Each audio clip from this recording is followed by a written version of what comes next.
Okay, good morning everybody. Welcome to another round of coffee and questions. What are we going to talk about today? A while back I bought one of those Husky tool carts. They had them on sale. I think I got it for around 60 bucks. I think they run somewhere 60 to 70 out at Home Depot.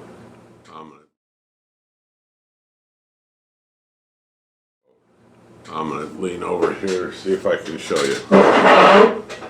Right here. And I wanted to make a wood top for it, so I took this piece of maple laminate plywood, okay, and I sanded it. I sanded it up to about 320, just playing around because I had it extra laying around here. And I put 2 coats of Danish oil on this. I put the first coat on, I let it sit for about 15-20 minutes. I kept filling in all the wet spots on there, or anything that looked wet. And then after about 20 minutes I took just some blue shop towels and I wiped it real clean, and then I let it dry. I got some other projects going on. I let it sit for probably about 4 hours. I hit it with 4/0 steel wool across the top, get all the little nubs off. Then I turned around and I applied a second coat to it. Now what did I do differently on this thing is that I made the 2 pieces, and then I went ahead and I finished everything the same way. Now that second coat I let sit for 24 hours. Then I went over it with steel wool, and then I used Johnson's paste wax. I used 4/0 steel wool again. I put a glob of it on there and I rubbed it in and I swirled it around. And I rubbed it in real well. Now I didn't have to do that, it's just a workbench. A friend of mine and I were talking, and he actually used motor oil on a bench that he built in his garage. He figures, what the heck, it's going to get to be a nasty mess anyway. He just wanted something on the top of it, and I guess you could do that. When I built my workbench, I used boiled linseed oil, put 2 coats on. Put the first coat on, I let it sit for a day. I put a second coat on, I let it sit thereafter, and then every 6 or 8 months. It's really easy to maintain. So is this kind of a quick finish, we're going to call it. It's not an elaborate, complex finish. It was just meant to put something protective on there, and I was goofing around and I wanted to experiment with putting a finish on top of this this kind of wood, actually, this maple wood. So what I did is, like I said, I just steel wooled in Johnson's paste wax. Now, I use Johnson's paste wax for a lot of things. I use it for the tabletops, let's say on my drill press, bandsaw, table saw. Yeah, get them good and clean, put some oil on them, and then I wipe it off, and then I put a coat of Johnson's paste wax. So it keeps it from rusting, and it comes in very handy. And I also use it on pieces of wood, like signs and stuff like that I'm building, or tabletops like this. See if I can get this in a little closer here.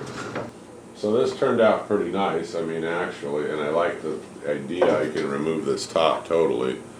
And then it's got these bends in there for storing bits, cutting burrs, whatever you're using. And then when I'm done, I can just set this back on there like that.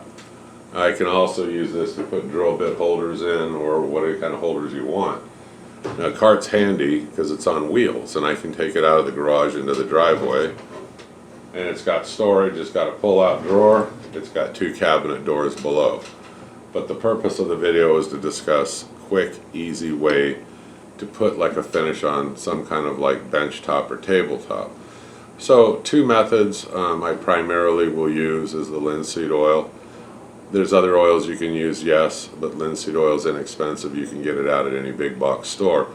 I always put 2 coats on initially. After that, it's just whenever I think the wood's getting dried out or it needs another coat.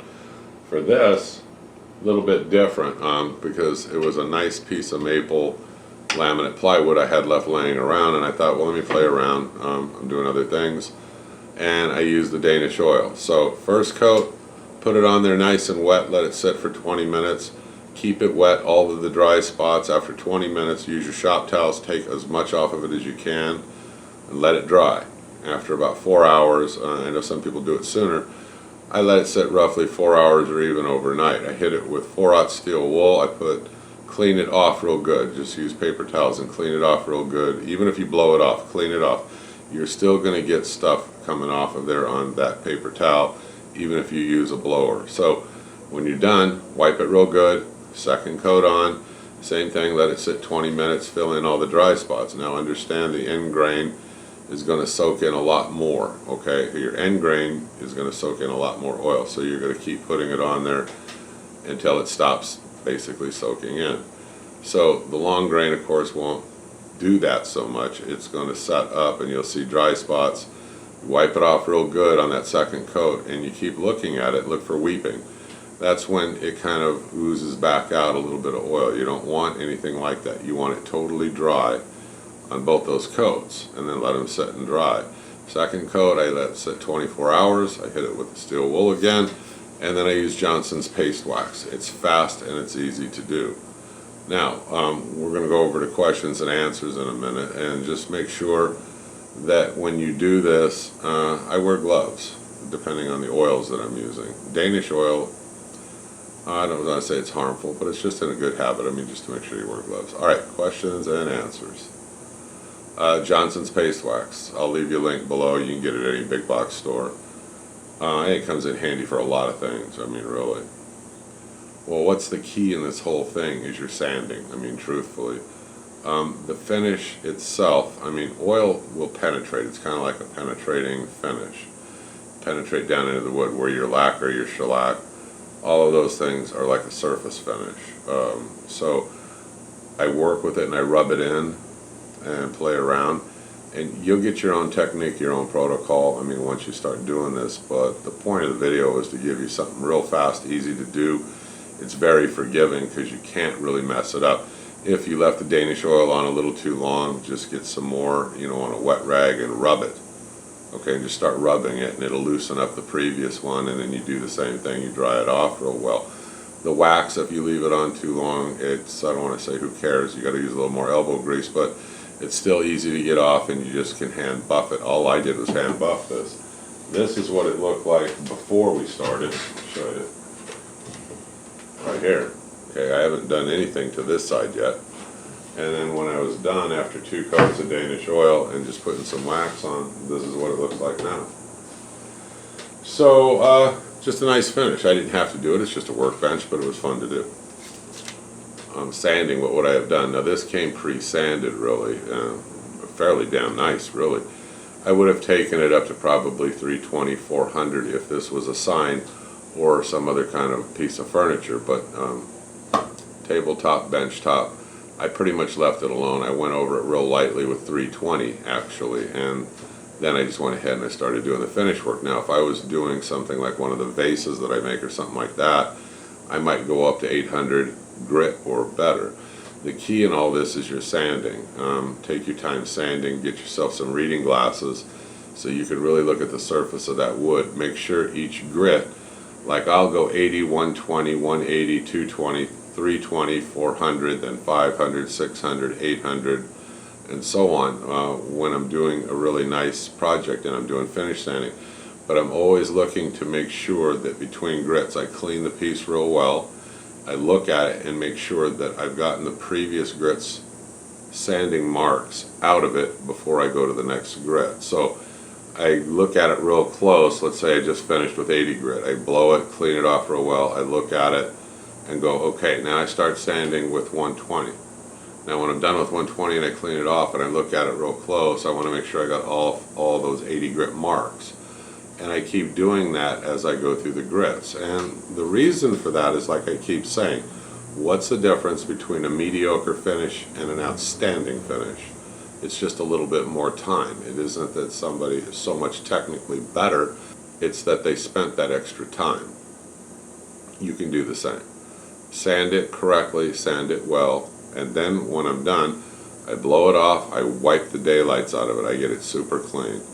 Now some people will put a real light mist or whatever of water on there to raise the grain and give it one more final sanding. You can do that too, of course. You can wet sand, there's lots of different sanding techniques. But if you just go through the grits like I told you, making sure you get out all the previous grits, then you apply your finish, okay, the way that we just talked about. You're going to have a fantastic finish by the time you're done. And these are hand finishes and they're oil finishes. These aren't film finishes at all. We're not talking about applying lacquer, shellac, varnish, anything like that. These are just hand oil and wax rub finishes, and they look great.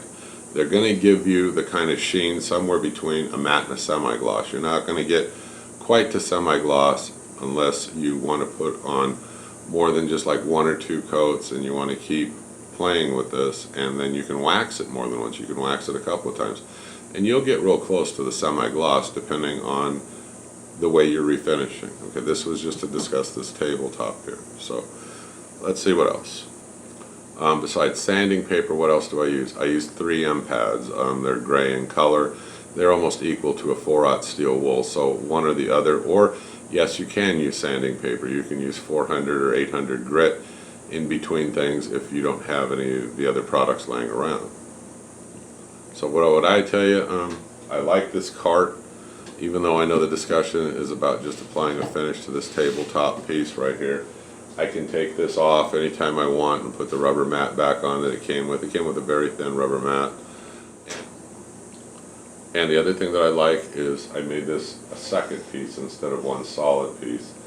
It keeps everything out of there, and it's easy just to maintain the same way. Starts looking dingy, dull, throw some more paste wax on it, scrub it off. Hangers, I got them out at Harbor Freight. Okay, I'll drop the link below. Look at Home Depot's website if you're interested in this cart. I'm going to pan down here real quick. Hang on. Okay, here's a little bit better shot of the cart. Got a nice little drawer, 2 locks, cabinet down below, and I'll probably make one of these tops and slide it in down there eventually, but right now I'm not using it the way that I probably should be, utilizing it anyway. So I like it. It's on wheels. I can take it outside.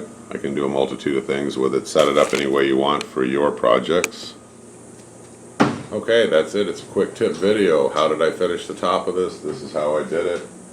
I like it. Looks nice. Gives it a nice little bit of a tone to it. Try it at home. All right? Okay. I'm going to let everybody go. Try it on a scrap piece of wood. You can do that too. Here it is unfinished. Here it is when I was experimenting around with different finishes. I didn't make anything dramatic change on here, but it's just a scrap piece of wood. You can always try your finish ideas on scrap first, unless you know exactly what you're doing. You're not going to go wrong with these oil finishes and a wax top. Like I said, easy to maintain. I hope you folks click subscribe. I hope you keep following me. Hit the notification bell. I'll see you again soon. Thank you. Bye-bye.